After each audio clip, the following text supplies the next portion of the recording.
welcome everyone to Be Wise. Be well, be informed, be safe, and be empowered. I am so excited about today's topic. Uh, the spirituality of what's happening is a piece of business that we rarely even talk about. The energy, the positive energy, the authenticity. These are not words we connect with business. Yet, here we are at a time in the new era of business post COVID-19 where we need to use these words, where they're directly correlated to our success as business people, our success in the workplace. So welcome, I'm Kata Edwards-Pierre. I have with me a wonderful panel of people who I will in a second get into what they do. I'll allow them the space to talk to you about what they're passionate about. But before I do that, I want to point you to our poll, which we always have throughout our Be Wise table talks, just so we understand where it is you'd like us to go with these table talks and get your feedback. That's how it's become what it's become and how it will continue to get better. So please fill those in. And also, if you have any questions, fill that in through the Q&A. If you have something that you want to direct to one specific panelist, you can put it in the chat directed to that specific person. Just be mindful, if it is a private question and you want it directed to that person, make sure you put to the name of that person. And the names are available there for you on the screen for each person that's speaking. So now without further ado, because we want to juice this baby, I will bring you over to our panelists. We have Masaba Mwambu, who is our IT specialist and technical director. We have Steffi Black, who is our kindness advocate and life and career coach. We have Heather Murphy, who is our branding consultant and she expands businesses in an authentic way.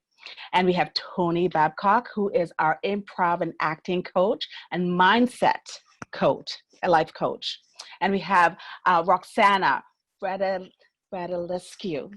I'm sorry, Radulescu. Say it with power, Radulescu. That's it. Yes, I ain't afraid.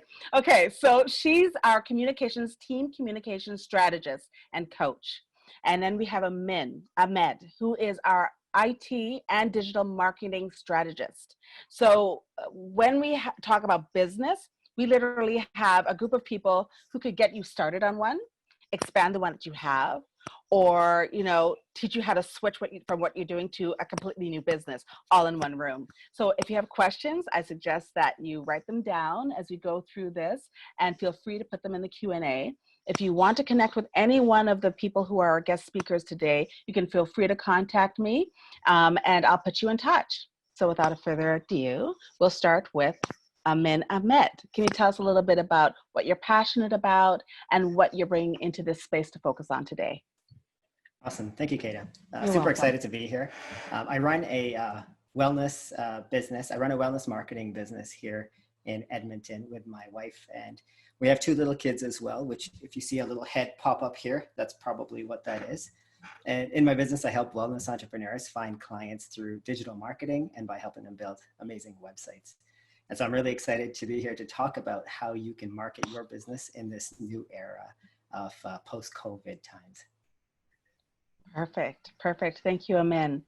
And now when we talk about, this new era and post-COVID times, there are some things that remain the same and some things that are changing drastically, including the ability for us to feel safe, to be authentically who we are in a very professional realm. And that brings me to Tony.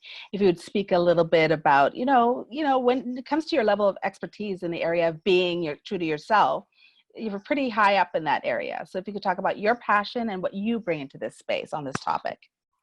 Yeah, great. Thank you, Kata. Thank you for having me. Hello, everyone. I am super passionate about people, to put it into one sentence. I have been a people person my whole life. There's a dog barking right now. So I think that's the universe telling me I love animals too. People and animals. I've been in the world of life coaching and entertainment equally for most of my life. I started off as a actor on stage when I was 4. I've been on Broadway, I've been on film and television, and I've worked with tons of actors as well as creative entrepreneurs. And my big mission really is to empower people to reach the summit of success from the inside out, from the mentality of you are enough, the idea that you have everything you need right now. You don't need to take another course, another marathon run, another lifting of the weights until you do the inner work. The inner work is everything. And I think we all need that empowerment. We all go through turbulent times, and I've certainly been through a turbulent time as a youth, as a LGBTQ youth growing up, and that's really been my core of energy that I use to empower others. So that's the short version. We have just over an hour to get into the longer version, trust me. Thank you so much, Tony. Okay, so you're welcome. Roxana, if you could talk a bit about, what Tony just did was encapsulated, all of us are doing it, encapsulated so much into small, little space of time, but it's so much. Would you talk about your area of passion and the work that you do and what you bring to the table? So yes, thank you. And thank you for the introduction, Tony, as well. I will follow up on that. My passion is people and learning. I've always loved learning. I come from a learning background, having worked in learning and development for more than 15 years. And my favorite quote about learning is movement from moment to moment. So I guess this is why I love it so much. And what I do now is I have a business that is called All Personal. What a strange name for a business. I will share a little bit more about that later on. And I help corporate organizations and also startups and also nonprofit organizations create game-changing teams for that create innovative workplaces as well. Because as we know, the future of work is changing as we speak. So I work with them to create that. And thank you for sharing that, Kata. I slipped up. I shared the wrong thing. I'm sorry. I'm going to put that back up there because I want people to see your beautiful slide here. So bear with me for a moment. I'm going to put this up for you all to see. When it comes to the work that you do, it's so... to me, so integral to everything that we do, the communications piece, whether it's personal or business. And so the recreating the future of work to me is really fundamental, whether you're doing business or you're going in as an employee or you're working from your own home, because we're literally entering a phase of rejigging everything we believed was necessary to be successful. So thank you so much for sharing that. And thank you for your patience as I attempted to share your slide. That was wonderful. And now I'd like to move over to Heather as we talk about doing that authentically, shifting, knowing that things that we've wanted to do before that we felt there's no space, now is a prime time. If you could share your passion and your speaking points on the topic. Thank you, Kata. I'm so happy to be here. So my business name is Authentically, and we're a branding, marketing, website development company. And I started my career in a marketing agency and felt like there wasn't really a place for me in the professional world, and also not really a place for small businesses and marketing and advertising. And so I created Authentically in kind of a response to that. It basically means no baloney, right? So I've been encouraging entrepreneurs. I've worked with hundreds of entrepreneurs one-on-one, and I've taught thousands of different entrepreneurs how to be more themselves. And so that's what I want to talk about today, is how to be truly yourself and grow a business. Like, you can be wild and quirky and still be a professional in this new landscape, especially with everything moving online and where energies resonate with different people. So that's what I'm going to be speaking to you today. Absolutely. Fabulous. I love it. I love it. And then moving on to Steffi, because when it comes to, living authentically, doing business authentically, like Tony mentioned, if we don't do the inner work, It's really tough to pretend that sort of stuff, and people won't believe you. And in business, that's especially true because everything's amplified. So Steffi, if you could speak to your points and what you're passionate about. Absolutely. Well, thank you, Kata. And it's great to hear from the other speakers about what they're passionate about too. So inspiring. And Heather, wild and quirky. I guess I'm okay. As a life and career coach, I do like eclecticism and I like unique stories. And I started off as in radio and then in media and then in marketing. And the main theme throughout it all was, what's your story? How can we help your story come out? And how do we live an authentic life? And most of us sometimes struggle with our stories. We think we have to change them. Tony addressed that there's no need to change who you are. And as a life and career coach, I like to hear the stories, bring together the threads of people's lives, and help them move forward in a new chapter with authenticity, strength, and confidence in whatever way they walk, because it's so important we feel okay with whoever we are, whatever that may be. And as a culture strategist, I love going into businesses and working with people to create a more caring and connected culture, because it's not the perks, the flexibility, or the bonuses that matter. It's an engagement with a warm and connected group of people that matters. We need to lead with heart, moving ahead out of this era. So thank you, Kata, for letting me share a bit of my story and a bit of what I'm passionate about, and that includes kindness and compassion. Thank you so much. This is so fantastic.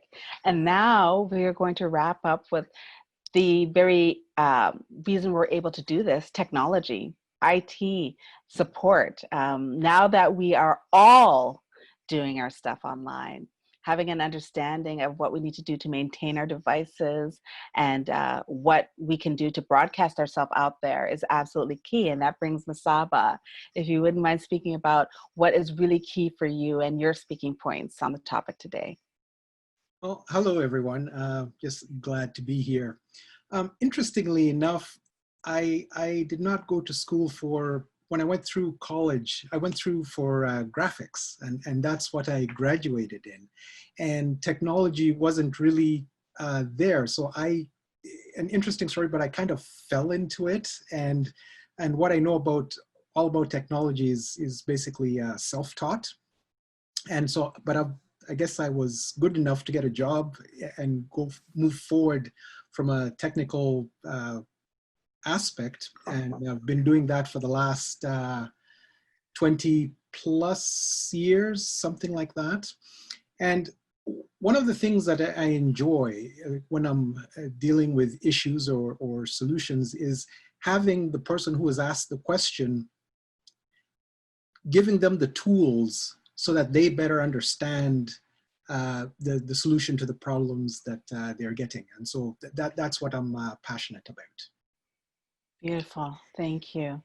So, again, I'd love to point everybody to the polling and to the area that you can drop your questions into the Q&A. This is really a prime opportunity when you have quite a diverse group of people to speak on all aspects of what success can look like in the new era of our world, our business world. COVID-19 has stopped us in our tracks, and industries that we thought were immovable and would never change are now looking very hungrily for great ideas, new ways to do things. People who said you can't work from home, now their workforce is doing what? Working from home. So when it comes to that particular topic, where I'd like to start, because a lot of people have questions about, the communication styles have changed a little bit. Whereas you could, go talk to somebody physically or go meet up in a coffee shop or you're in the same office. Now it's strictly by email. Now you're building teams and maintaining teams strictly online. Roxana, my question's for you first. This switch of online developing, keeping, maintaining, creating, teams and new businesses, what would your suggestions be to make that switch and do it in a very powerful, conscientious, confident way? And that's the question, really. And I think that's the question that some of the best leaders of teams have already started to answer by working closer with their teams. And I think we've reached that point finally where we can say that it's not just business. It's all personal. Nothing is just business anymore. Because until now, we were working together because mostly we were sharing an office space. Not necessarily because we were this great team that could work together anytime, anywhere, easily because we got each other, right? I knew what you could do and you knew what I could do and we knew how to work together. Now, I think this is starting to happen. And leaders who took advantage of this crisis, because why waste a good crisis, right? They started to build their teams, and I was so happy to see that. A lot of them wanted to know, how do I engage my team? How do I motivate my team? And it's just that, communicating with them honestly and openly and more regularly. So Zoom has helped a lot. And even if you only have talking heads on screen, you're still able to see each other, and not just to discuss business, but to also have coffee together, to also have lunches together, to also ask, how are you today? Are you okay? And to also allow for somebody's kids to pop in and say hello, or to allow for a little bit of mess behind me, because I know that everybody's at home with you. I know that you are struggling maybe to find a quiet space just to have this conversation with me and to connect and engage with your team. I think we've shared so much personal space, although just virtually, which paradoxically connected us even more than before when we were sharing the same table at a restaurant and we were all doing this. And I think we've started to see how much we need that, and how much we can connect on a different level, and how much we need to be able to do that. We also started to see how much we miss hands, seeing hands, and we miss the body language, the full body language when we talk to people. And this is one of the feedback that I said, subjects that I get from people that I talk to. I like to see my colleagues, but I miss that full body language. I miss that feedback, that nonverbal communication. And I'm wondering, when we start meeting each other face to face, how that will look. Because people are asking, when are we going to start shaking hands or hugging other people? That's such a great part of communication and connection with people on your team, to create a team that works together because they know they're a great team and because they know they can trust each other. And I liked what you said, Kata, oh, no, you can't work from home. Yes, people said that. And I think we also start to build that level of trust even more, because we saw, yes, people actually can work from home. They do work from home. They're serious about it. And some of them, they even enjoy it more, and they're even more productive working from home. And I think we're going to have to cater to working styles as much as we cater to learning styles or dressing styles or whatever styles you have on your mind, right? Working styles. And it's probably going to go from not just working from home, but working from anywhere. That is such a beautiful point. I love what you said about catering to working styles as we do learning styles. Because when it comes to the educational field, it's a relatively new thing that we're even paying attention to that now. And it has done so much for our education system, even though all of our systems still need a good revamp, which guess what COVID-19 has created the opportunity for. Now, the piece that you said about you know, the body language, the missing, being able to express and witness someone's expression. That brings me to Tony, because when it comes to acting and improv and expressing oneself, it's more than just saying the right words and, you know, doing the right actions. There's something so much more that suffuses us as we're expressing authentically. And I'd love for Tony to speak a bit about that when it comes to in the business area, work area.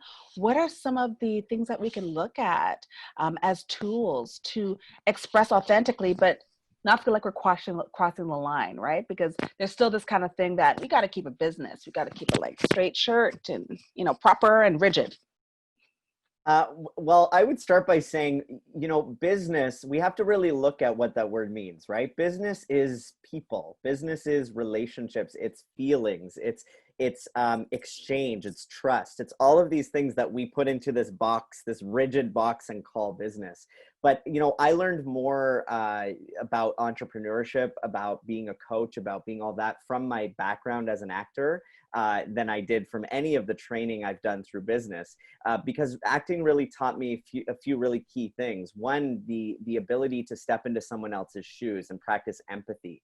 The idea that if you want to be a successful business person, entrepreneur, and especially in the times we're in now, you've really got to think about what your client is going through. You've got to really put yourself into their shoes and figure out what their problem is, what their perspective is, and really approach it from an empathetic standpoint. I think a lot of people lose that in business. They forget, they get so caught up on the logistics and the technicalities of business that they forget if you don't know how to communicate and connect with someone, you don't got a business. I'm resonating so much with Roxana, what she's saying. I love this idea that it's not just business, it's personal. And I completely agree. I think, you know, the lines were already blurring, and now COVID-19 has completely blurred those lines, and as they should be blurred, because I think more and more we're seeing people shifting from the big box companies that they're going to, you know, smaller grassroots, really relatable businesses that are really speaking to people's hearts, which is really, really important. And I really wanted to talk about this, where the world that we're in now, this huge unknown that has been dumped onto all of our laps. I think the trap here is to allow that weight to get to you, that you start to think negatively, all your practices you've put into play as an entrepreneur go out the window. I think it's the opposite. It's even more important now to put your focus on leading with an open heart and being honest and authentic in the process. People, we're in a global pandemic right now, and everyone is going through a similar thing. So leading with that authenticity of, this is what I'm going through, I understand you, and this is how I'm going to approach my business in order to serve you, I think is really, really key right now. And so leading with empathy, leading with compassion, understanding that we're experiencing this global shift right now, and that business is about relationships, empathy, authenticity. The second thing I want to say in these times now is, and what I love is, we can start thinking globally, because guess what? There's something called the illusion of separation, which is the illusion that we are all different. And yes, we all have different cultures. We all have different sensibilities. We wear different clothes. We go out and, you know, do different things. But at the core, we are the same being. We are the oneness with the universe. And I think what's great about right now is it's allowing us to reach people on a global scale and to really realize that we are all going through the same thing. Mm-hmm. So in your business right now, if you haven't thought globally in the past, think globally now. How can you help people all around the world? Because people need that help. And it also gives you a chance to really become more worldly, because that's really the only way to do it right now. That's the 2020 version of travel, in connecting with people all over the world, and just letting go of that illusion that we are all, you know, separated. We are not separated. We are together. And how can your product or service reach that global audience? And then the last thing I want to say, which I talk about ad nauseum, is work from the inside out. You are enough. There's another thing that I call the happy when syndrome. And I use this when I'm working with my actor clients. I use this when I'm working with my entrepreneurs. And I also do improv for business, associates. And same idea. A lot of us have happy when syndrome. I will be happy when I get the promotion. I will be happy when I have 100 clients. I will be happy when I reach this milestone. And let me tell you, my friends, it never works, because as long as you have that thing at a distance, it will always stay at a distance. You know, you'll reach that milestone and it will not have quenched your thirst. You'll want more. And this idea of wanting more is a negative vibration. And if we bring wanting in, we're pushing away abundance. So find the feeling now, realize that you have now what you want, what you desire, and then, you know, build more of it. And that really just comes in with protecting your energy, morning routines, evening routines, following your intuition more. You know, I always announce an online course before I create it. So I announce the course and everything that's involved. And then I go, okay, now I have to create this because I trust my instinct. And I'll tell you, it is the strongest way to work, because what happens if you create something first and then announce it, you will have the hardest time summing up what that course is that you've created. But if you create first, it wakes up your creative spirit, and it forces you to work within a structure. And that's where the magic happens. And then the last thing I want to say, I know I'm talking a lot. The last thing I want to say is improv. And I teach improv for a living as well to corporate. And improv is very simply working moment to moment, using whatever is in front of you, using the power of yes and accepting and adding the next thing onto it. And I think that's a brilliant way to live our lives, and certainly the time we're in now. Oh, such beautiful points. Oh, I'm so glad this is captured. This will all be available on our YouTube channel, True to Soul TV. Yeah, you'll be able to capture this all again. Those great points. The last point I want to segue into a question. The question comes from the audience, and it pertains to what you just spoke about, you know, having what we need right now.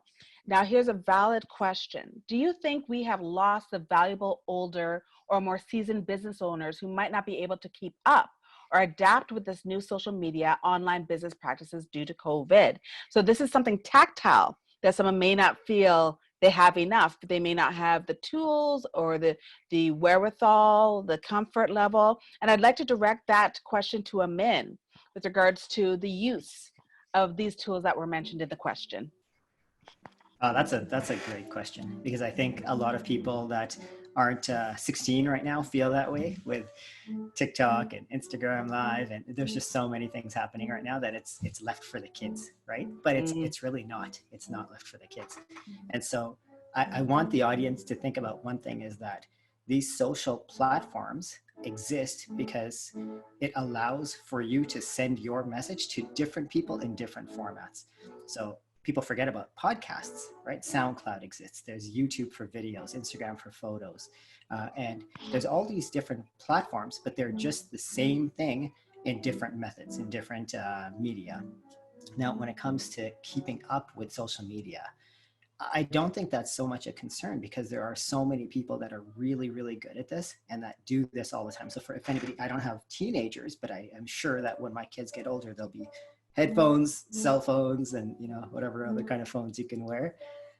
And they're the experts. They know this really well because they use it all the time. Our business coach, my mentor, he always says, push buttons. Just get out there and push as many buttons as you can to get on the platform. And I challenge the audience right now that if you haven't tried a certain platform, if you're not comfortable with video, go to Instagram and post 100 things in the next 10 days. Right? And that way you will learn which button to push and what does what. And if you don't know how to do it, Google it. If that doesn't work, ask your nephew or niece, right? Or call me.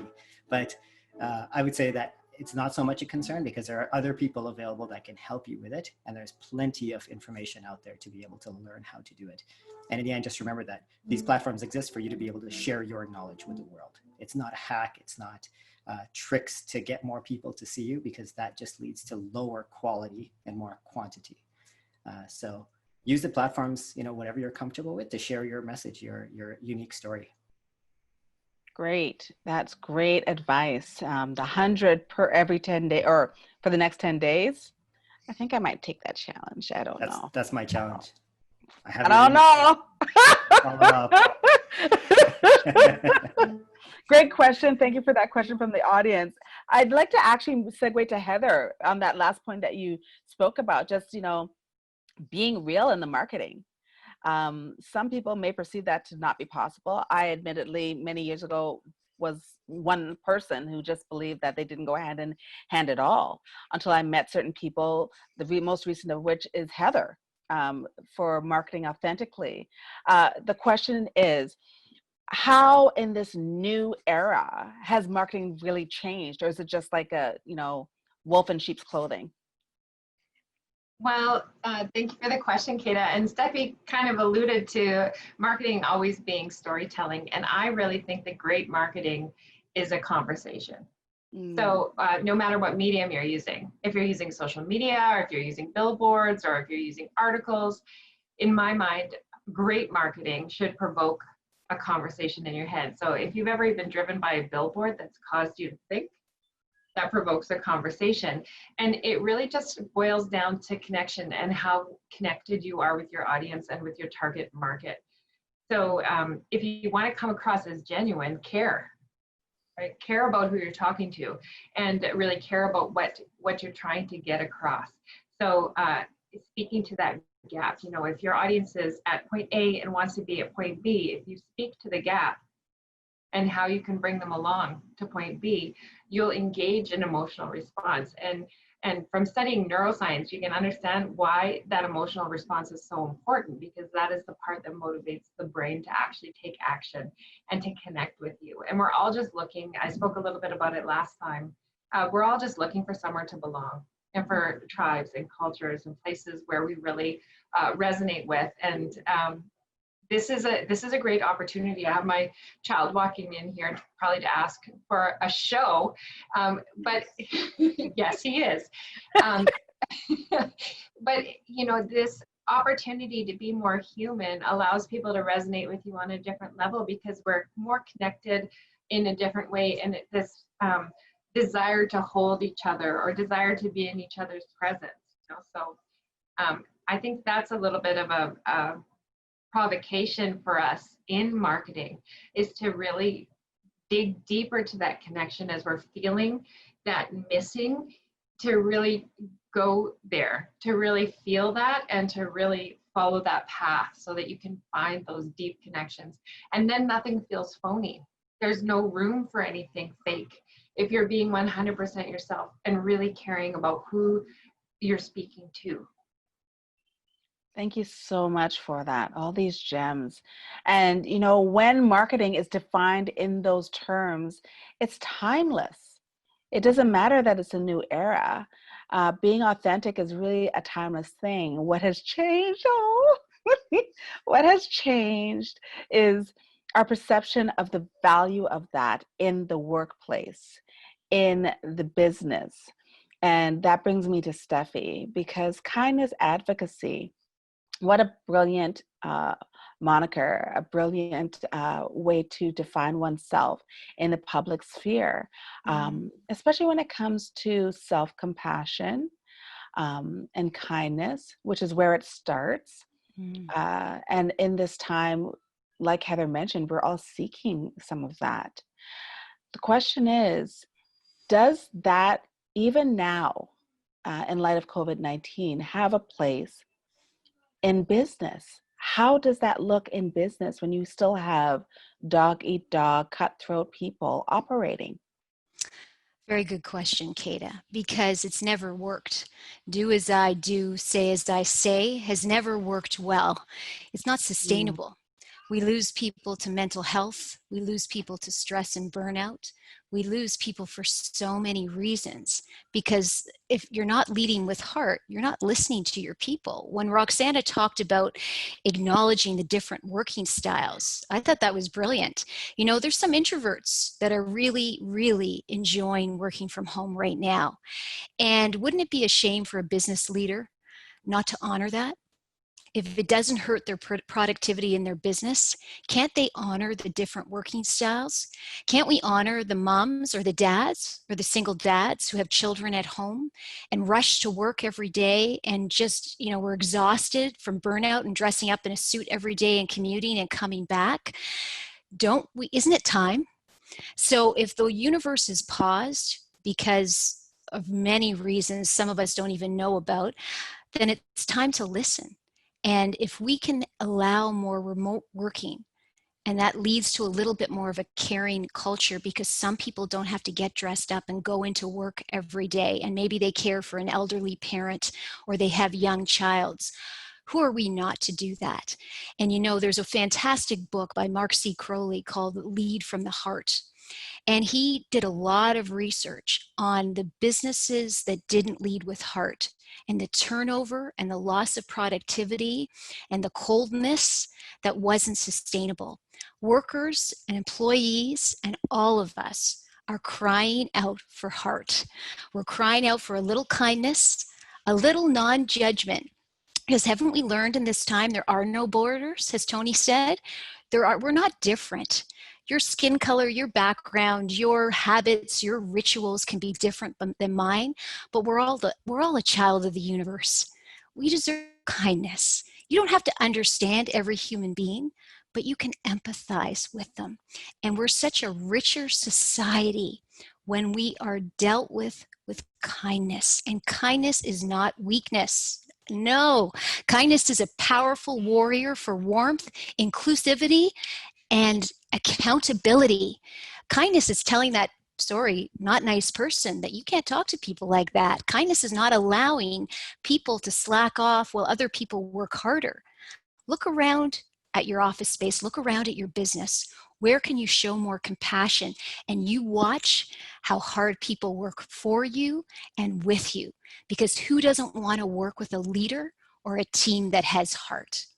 So I get a little passionate about that, but I feel very strongly, Kata and everybody, that kindness plays a powerful role, and we have a lot of mental wellness to deal with coming out of this time, and we need even more kindness and compassion. Mm-hmm. Absolutely. So well said. I feel like, you're welcome, that everything it's synced. Mental wellness was not an allowable topic until recently. It's something that was very taboo. And teaching trauma recovery in the policing circles, that was a no-no. You didn't talk about that, because if you wanted a successful career, you had to be Fort Knox. You had to suck it up, buttercup, get it done. And that's not something that's alone, in that industry alone. It's across the board. People felt their career threatened, their credibility threatened if they were to come forward with anything other than, I can do this no matter what. Am I wrong, Tony? Acting, same thing. It's like, you got to get the job done. It doesn't matter what industry we're talking about. And it doesn't matter to the detriment of yourself or your spirit. Get the job done. And it was almost revered, still is. If you were to sacrifice your beingness, not really sacrificable, but put it to the side for the good of the company or the good of wherever it is that you're working, let's get her done. So the fact that we're coming forward and saying, no, we want kindness first. Mental wellness is part of our conversation now. And this lull happening now, people can go back and say, no, this is not just me asking you, can you? I know it can be done. I know that there's space for this now. And this is actually what I'm requesting. And there are 20 of us asking you to find a way to make this happen. Or as a person who's a business owner or an entrepreneur, now looking at the reality that this is not something that you can just put to the side. It actually has to form part of your plan as a business owner, as an entrepreneur. How do you safeguard this space? How do you make it so that people can work powerfully, confidently, in a trustworthy environment? And I think, Kata, Yes. sorry to interrupt. I think there's Go something to ahead. be said. I think there's something to be said too with starting with that self-compassion and getting to a point where you won't accept anything less than compassion from everyone and anyone around you. And if that's the energy you're getting, that you let go of that, that you have enough self-respect and self-compassion. And I understand that's difficult. It's a mountain to climb for all of us. We all have, you know, elements of that lack of self-worth, but the more we can work on that, I think the more we can start to really build this culture, which we're seeing now is this resurgence of kindness, of compassion, of empathy. And the more that there's something called bystander syndrome, which is, you know, that element of like, whether you're doing it to yourself or to someone else, where you just kind of, you allow this stuff to happen, or you allow your energy to be tainted by this toxicity. And I think we have to really, you know, there's two sides here. There's building up more compassion and spreading that kindness and compassion. And the other side is letting go of anything that is less than compassion, anything that is saying anything other than you are enough. I think you need to let that go. And not try to change it, because we can't change other people, but we can lead by example. That is so well said. The leading by example, that releases a huge burden. When we try to change systems, when we perceive systems and say, oh my gosh, like I'm just hopeless, I can't do anything about that. It feels like there's nothing that can be done and there's a wall. But when you can start with yourself and you can pay attention to that, that is feasible, that is doable. That can be mountainous in and of itself if you're starting in a space that doesn't allow for the self-compassion. But spaces like this, there are many of them that exist out here. It doesn't matter what space that you allow yourself to enter, that can reflect to you the importance of that, and you can see the practice of that. It's a doable, amplifiable, magnifying, exponentially growing thing. I have a couple of questions here. I have one from Wendy Belcourt. This COVID, it looks like a statement. This COVID thing has made us busier than ever at home, working on our dreams, developing, submitting for the Fringe Collective for the summer, and learning more about health and wellness, not to mention really getting our place cleaned up. A lot in there, because that's the truth, right? You could go to work and kind of like, I'll get to you later. I'll get to it later. But when you're working in it, it's like, I got to deal with this now. How do I deal with this? And that kind of actually brings me to Masaba, because, you know, the whole maintenance of our stuff and having the space to do this, knowing what we need to do in order to maintain good connectivity when it comes to technology. That's really your forte. And I'd love some of your pointers in that, you know, in that arena, especially in light of what Wendy's talking about, the busyness. Like, you know, when I'm busy, some things don't get done at home. But when it comes to, you know, maintenance of our devices, I think that has to go up highest on priority when it comes to the business aspect and connecting with others. Any thoughts? Absolutely. I think, yes, a lot of us are working from home. You know, I haven't been in an office scenario in the last couple of months. So there are a couple of things one has to think about when setting up a home office. I think probably first and foremost is finding the right space. You know, if you happen to have access to, you know, where there's a window, good lighting is imperative. If it happens to be natural light, that's even better. And where, hopefully, you know, we're not out in Calgary where it's snowing, but if there's sunshine out there and you can open the window, having that fresh air, I think is imperative. You know, how you sit, getting your body right, having a proper desk if you can, or it doesn't matter where you are, whether it's the corner of your living room, but how you sit and how you look at your computer and the right type of equipment you're using, I think is important. You know, there's so many different styles of mice, for example. Find one that is good for you, or if you're using a touchpad, whatever, but how you sit and position yourself, as I get an ache in my back, is important.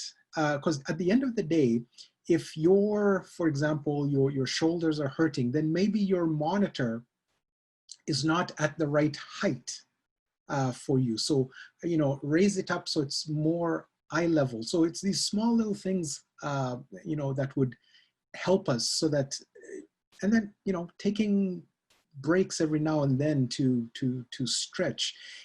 Yes, totally correct in that we end up doing more than we would if we're at the office, because, you know, you don't have the commute, and you're forced to take a break at, you know, at the end of the day. And at home, you don't have that. So setting schedules and expectations so that you're not overly doing that.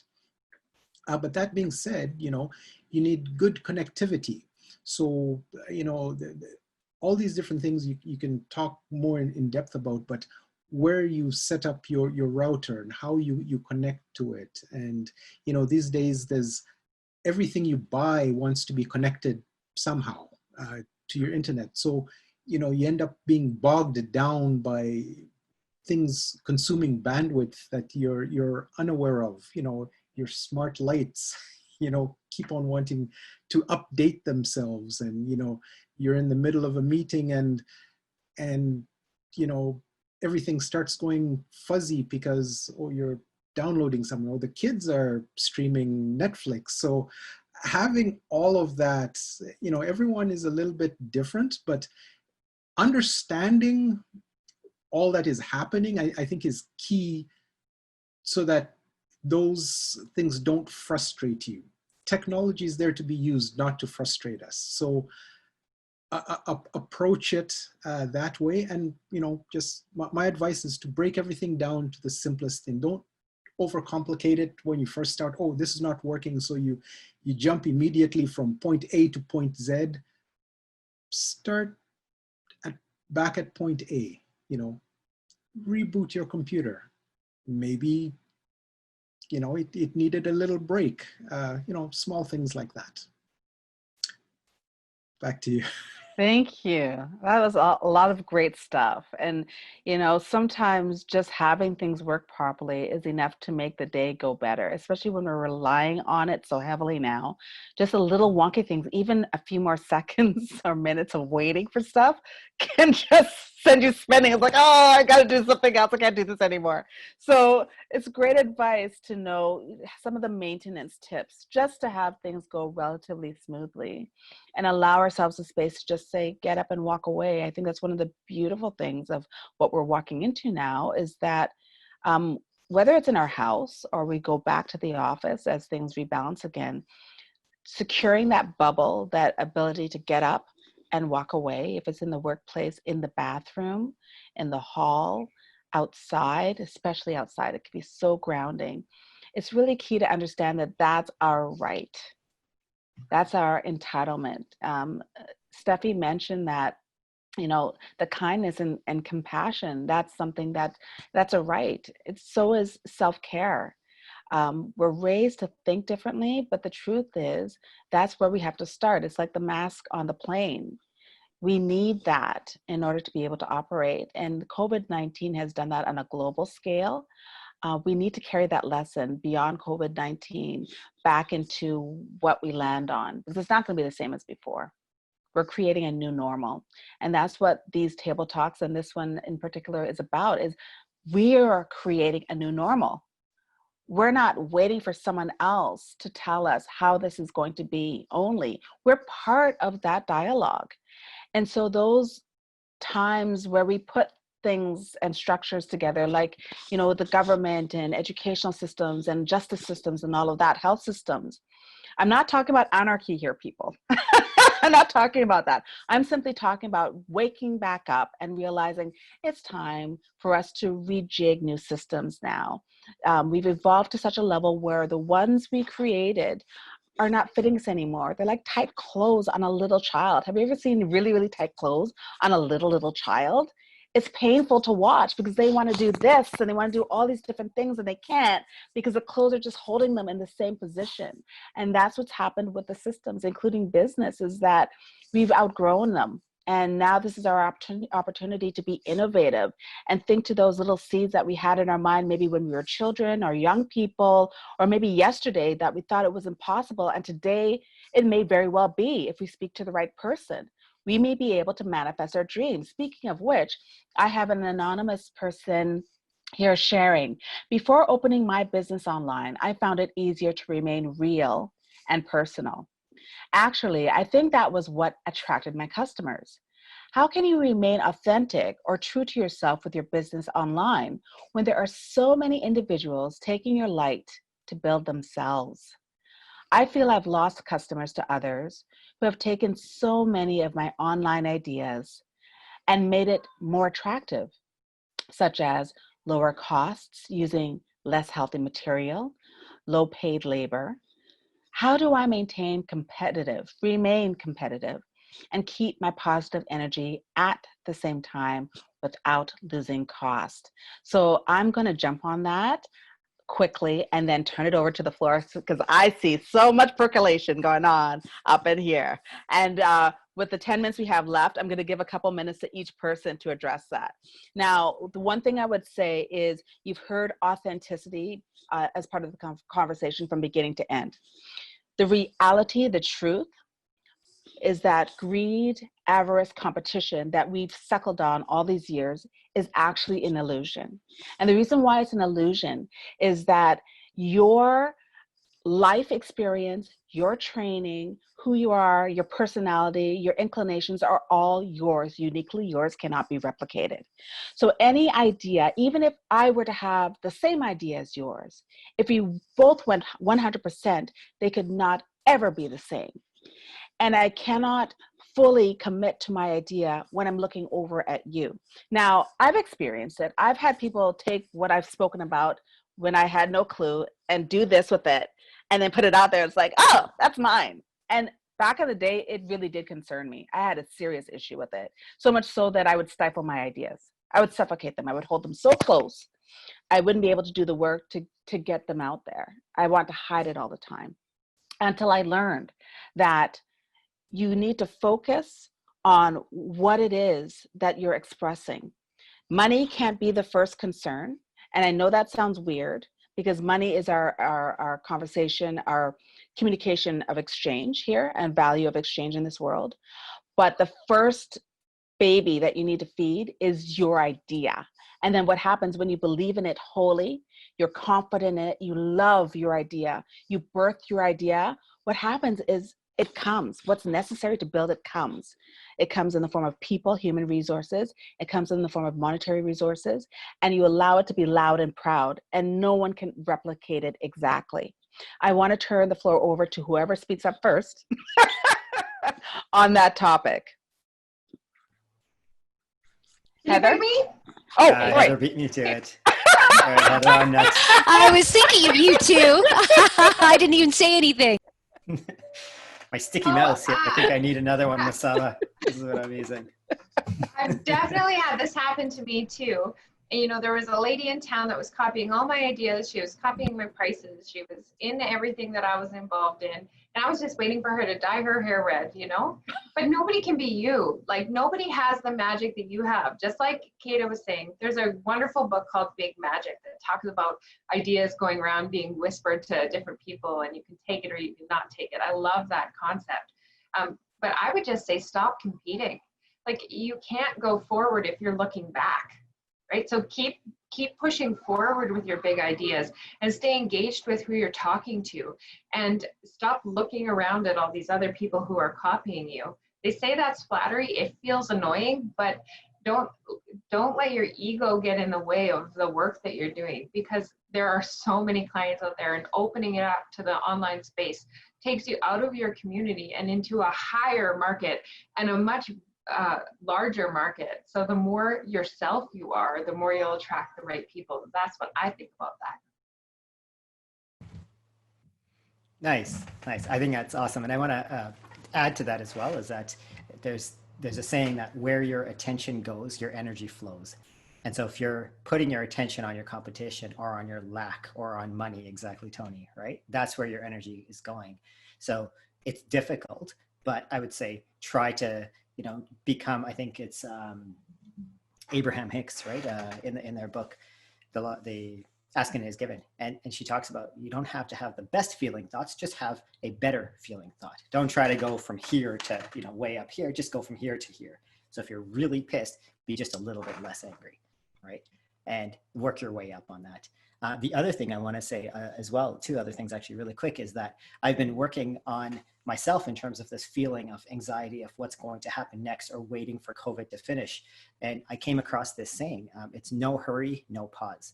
And the whole idea of that is that no hurry, don't be, don't have this FOMO, fear of missing out. Don't rush to do something else just because somebody else did that. And don't wait for life.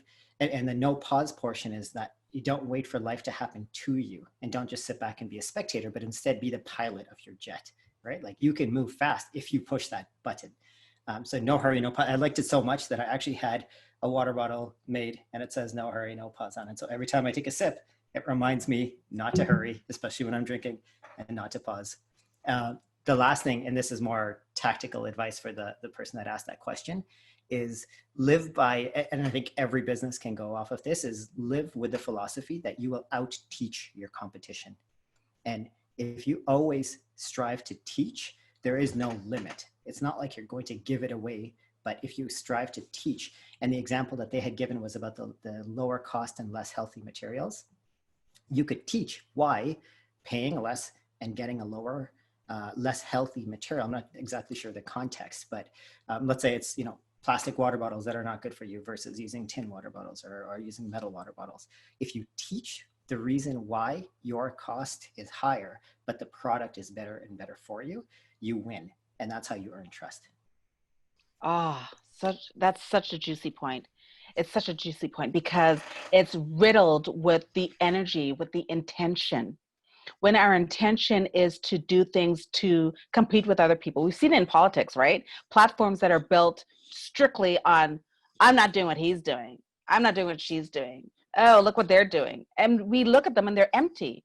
Whereas the platforms that are filled with the intention and the vision and the imagery, we gravitate towards that. And that's why I love what you just said, Amin, because when you're teaching, like that immediately is attractive to me. I want to learn.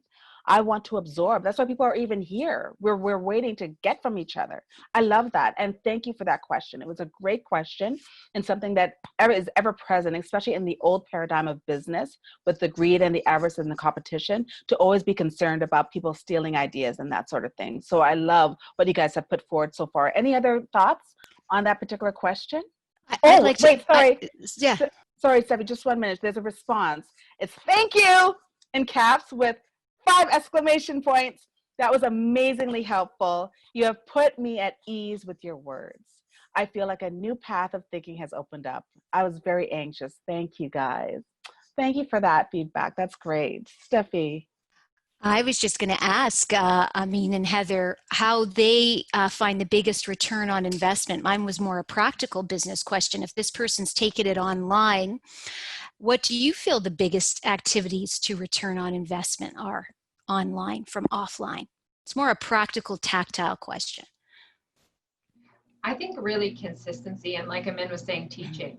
Like teaching is, I think, what set my company apart from the beginning. I have a degree in teaching, and so it's just natural for me to get annoyed with something and then go online and do a live video and teach something. And then I have people trusting me or seeing me as the expert, where sometimes I feel, like that imposter syndrome creeps in, but you have to push that aside and just keep starting where you are. That's what I think. Start where you are and keep trying new things. And I also wanted to add to the practicality of Steffi's question as well, is how do you define your own organization culture? I mean, even if you're just one person, you run your own business. What's your culture? How do you know? And culture, I love this definition. It's how we do things around here to be successful or to feel successful. So how do you do things around there that make you feel successful, that let you know, hey, I'm successful? And that's really all that matters. So because that's you, that defines your brand, that defines your culture, that defines your values and everything else, right? So that's really the question. And I think to also go back to the first question that we got, a lot of what we see today is building on our own skills, muscles, and rediscovering some of them that were long lost, like flexibility, creativity, empathy, because we use it so much. And with empathy, it's just being able to listen to each other and understand what's important for me and what's important for you, and caring about what's important for me and what's important for you.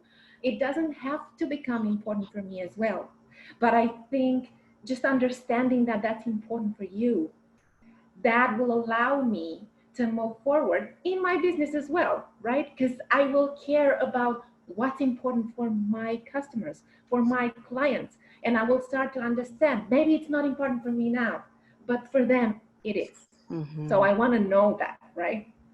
Those are great points. Those are great points. And I think, Tony, you want to jump in there. I just want to point people to the chat because there's some resources that I put in there that have to do with volunteer and job opportunities, just links. And also for mental wellness, as we're getting stretched and that sort of thing, just little links you could look into for resources. And I'll turn it over to you, Tony. Yeah, so just to reiterate everything that's been said, and also just suggest that the energy around taking your light is already very fear-based and very angry. It's very emotional, and I wanna empower you to step outside of that emotion. There's a really great exercise I use in life coaching, which is playing both sides of something. So you take yourself out of it emotionally, and then you ask, "Is it possible?" questions. So you say something like, "Is it possible that is it possible that this person was not coming from a bad place? Is it possible that this person was coming from a bad place? Is it possible that I could actually learn from this? Is it possible that they could actually do what I do?" All of these questions, I think, will lead you to a more grounded place. And you'll realize that most times when this happens, because I've gone through this as well, I was actually just speaking with a colleague about this morning. Most times what someone's doing is they're trying to emulate, and emulation is never going to be as strong as the real thing. So it's just trust. It's coming at it with love. It's understanding that no one sets out with a bad intention. This is something that I teach from day one with all my clients. No one sets out with a bad intention. Let go of the anger you have for this person. And is it possible to connect with them? Is it possible or is it possible to let them go if that's what's best? But I think we have to get level-headed about what is actually happening, because we get into those mind cycles and we convince ourselves emotionally that something is happening when it's not actually happening the way we think it's happening. So that's what I wanted to add to that. I love that. I love that exercise of pulling away from it and looking at it in a balanced way. I also love the concept of sacred adversaries, that there are people, we all play roles in each other's lives, that some feel good and some really don't. And sometimes the ones that don't crack us open in ways that we would never have been able to access had it not been for that situation. So that person that is causing pain, perhaps in this situation, by copying, by maybe slandering, there's that too. People who perhaps have they're ill-intended for whatever reason. You take that and you flip it, like Tony was saying. How does that affect me? It may make me aware of who I don't need in my inner sanctum, because sometimes we're not discerning about who we have in our space. In building businesses, in developing businesses, it's also like babies. We don't put our babies in the middle of the highway, right? We don't do certain things with babies because we pledge to protect them. We're their guardians. And we are guardians of our businesses. Our businesses are babies. My baby grows up and tells me what to do. And so I am obligated to protect that baby when it's vulnerable. And protection is not protection through fear, like Tony mentioned, which is a construct. The truth is love.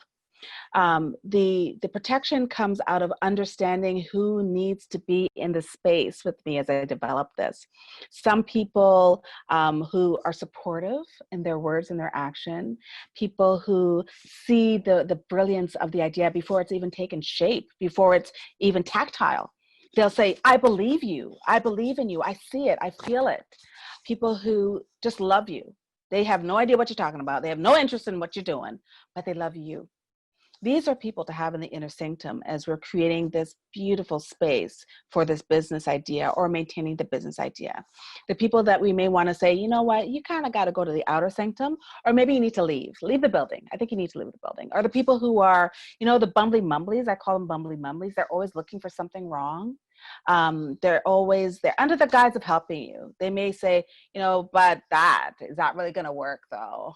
I don't know about that. That's kind of a stupid idea. You know, you really come up with a really dumb idea sometimes.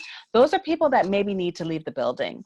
And it's not necessarily that you need to hate them. Like, I don't need to expend energy on that person. It's just understanding and sanctifying your own space. Just saying, this is a very valuable position to hold right now in front of me, beside me, around me. And so you haven't earned that position. So you need to be pushed out a little bit more. And so once that person's out of the building, why are we even paying attention to them, right? And it's the same thing for anything else in life, business or personal. Everything is energy, including our thoughts. So when we decide to focus on that person that we think, you know, we're going to troll them and see what they're up to, look on the website, what words are they copying? Then that's energy that is not devoted to my baby. I'm neglecting my baby at that point. So I love all the points that were made in answer to that question. It was such a great question. I think we all vibed with it because we've all been there. And so the resources that you see in the chat, please, if you could copy them. I always allot a little more extra than an hour, in case you're wondering. It's like, wait a minute, we're over the hour point, because, you know, things like this happen and I don't want people to feel stressed about this having to be cut off. There's one more generous tip and information that someone's shared here. FYI, Service Ontario, we have extended the validity of driver's license, health cards, Ontario photo cards, license plate stickers, accessible parking permits, and many more products. You do not need to renew at this time. View online for more. And yeah, I'm assuming that would be at Service Ontario, or Service whatever province you're in, to check that out. That's great information, whoever dropped that in this space. Thank you for that. I appreciate that. Any parting words from the guest speakers today? This has been fabulous. And guess what? We're doing this again because this is a really pertinent topic. So thank you. Anything else? I'd like to yes and that thing that what you just read from our anonymous audience member. And the way I want to yes and it is by saying that's a prime example of the times that we're in right now, using empathy to understand how to pivot your business to help other people, to serve in a stronger way. You know, I've had a couple of my clients last week express a concern about some payment plans that were set up for some coaching that they've been doing with me. And I approached it really compassionately, and I stepped back and I looked at the bigger picture and I let them know, I said, look, it's tough times for all of us right now. I'm willing to work with you on this. I'm willing to give you a break on this and help you out. And that made all the difference. And the client then locked back in and they were 100% again. And I think that's really, really key. So I think we have to avoid being rigid right now. I think we have to think of ways to still serve ourselves and yet honor other people's experiences. So if you're in your business right now, you know, not doing some sort of a free offering somewhere, or offering discounts, or offering payment plans, or allowing your business to speak for itself, to speak to the understanding that people are struggling right now, I think that's an important thing that just reminded me of. That was a beautiful point. Beautiful point. It's karma. When we give, you don't give to get something back, but when we give, we get back. It's a beautiful thing. Beautiful thing. Any other additional points? I would love to just challenge people to remember why they got into business in the first place. You know, for me, growing up in a home full of boys, in a very conservative home, I felt like so many times there's things that I couldn't do because I was a woman, or because I was a mother, or because I was a single mother, or because of all of these different roles that I have. And it sparked this indignation in me that I want to help people make their dreams come true. As cheesy as it sounds, just to be in somebody's corner and believe for them that their dreams can come true. And as long as I hold tight to that, it doesn't matter if I'm building websites or if I'm designing or whatever I'm doing. As long as I'm standing in my mission of helping people's dreams come true, then I can navigate where things change, you know, where things become online or virtual, and no one can do it like me because I'm doing it from a very pure intent. Beautiful. Well said. Thank you. You know what? That's so nice. I want to add to that, add to what Heather said, is know your core value. Going back post-COVID, pick one value that's really important to you. And I've spoken about this before. There's a difference between core values and acquired values. Core values is what we stand for intrinsically. It's in our heart and soul. And acquired values are what our society, our culture, I can speak today, our culture and our community thinks we should stand for. So going back into this next stage, if you can go quiet, you know, either mindfulness, breath work, whatever lets you listen to your intuition, pick a core value. Heather spoke to it on making people's dreams come true. What's really important to you moving forward? Just one thing. You don't have to conquer the world. You don't have to do it all. We're all living with a little bit of low levels of anxiety, but picking a core value and getting rid of an acquired value is a powerful way to move more in step with your authentic self. Thank you so much. Whew. I love Anybody else? Yes. Yes. So I loved everything that everyone just said, and I just love. I would love to share a quote with you that I bumped in. You know how you bump into those things that you need to see or hear, or people that you need to meet when you need them most. Yeah. So I found it, and it's W.I.S.E, and he said, "A good player plays where the puck is. A great player plays where the puck will be." Mm-hmm. And I think that's so, I mean, we can all be great players. That's the thing, right? Because whatever you do, there really is no limit. Only our imagination is the limit, right? As Einstein said, imagination rules the world, which is true. So I think it's time to put that imagination and that creativity to work and go where the puck will be, whatever that means for you, wherever you think it will be, just follow it and be the great player. I think that's the opportunity that we all have right now, to become and be the great player. Beautiful analogy. I love that. I love that. Any other parting words? Yes, Amin. Yeah, so I love that Wayne Gretzky analogy, since he is from Edmonton. I am from Edmonton. 100 points for Roxana. Everybody else gets 99, but Roxana, 100 points for you. I wanted to give a book suggestion, and it's a book that I have on my phone as an audiobook. It's called Do the Work by Stephen Pressfield, and it's a really short read. I think I listen to it within a couple of hours, maybe 2 hours, but it's really cool because it talks about doing the work and not letting that resistance stop you. And I'll stop there, but the book is really good, and you'll learn a lot about how to keep going past that friction, past that resistance. And a little bit of a spoiler is that when you start, it gets so much easier, right? But the starting point is the hardest. I'll let you read the book, but it's an awesome one. So thank I'd you. love to suggest a book as well, if that's okay. If you guys can type them in the chat as well for people, that would be fantastic. Yeah, I'll leave this up for a little while, this session up, so people can copy from the chat. Sorry, go ahead, Tony. Yeah, my suggestion is actually a book called The Artist's Way. It's by Julia Cameron. It's basically a creativity course, and it is a fantastic book that I recommend everyone I work with as basically a daily practice. And there's two things she suggests that I think are really important, especially in times we're in right now. The first one is called morning pages. So the idea is that every morning you wake up, you just write 3 pages of freehand without looking at it. You don't look back at it. You don't read it. You literally write it and close the book. And this gives a way. A lot of us are waking up heavy these days. So it gives you a way to get rid of all that. It's a mind dump, if you will. You're getting rid of all the, things in your mind.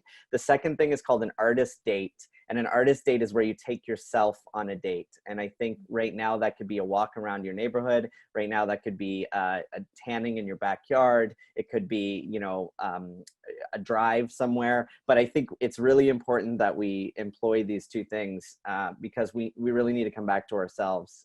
So that's my suggestion. Beautiful, beautiful. This is magnificent. And anything else of what I'm going to do, if there is nothing else, is thank everybody for being here today. Guest speakers, the energy was magnificent. For the audience, your questions and your comments were so on point, and I know we've all benefited from it. I thank you for the resources that have been offered in chat. Please remember to copy it. We are compiling lots of content from when we began the BYs, so there's going to be lots of stuff going out to attendees. Please remember, if you haven't already, to throw in something into the polls.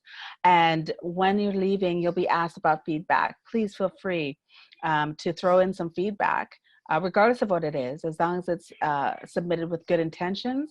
We're taking it, we're reading it, and we're turning this into everything that everybody can benefit from. So thank you so much, everyone. This is fantastic. Remember to be well, be informed, be safe, and be empowered. Take care.